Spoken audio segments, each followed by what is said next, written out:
Hi guys, in today's video I'm going to show you how you can recover TikTok streak. So the first step you need to do is to open TikTok application. So once you open TikTok, click on profile in the right bottom, and then you need to click on three bars on the top right and click on settings and privacy. So once you are here, you simply need to scroll down and click on report a problem, and once you are on that section, so here you can see different issues. So you simply need to click on chat with us, and here you need to mention that hi, I lost my streak with friend,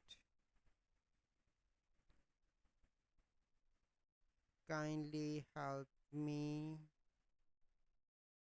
get back, and then the TikTok help desk will help you to get your streak back. You need to submit a ticket here. So this is the process that you need to follow. So I hope you find this video helpful. If you find this video helpful, must like this video, subscribe to our YouTube channel for future videos. We'll see you in the next video. Thank you. Have a good day.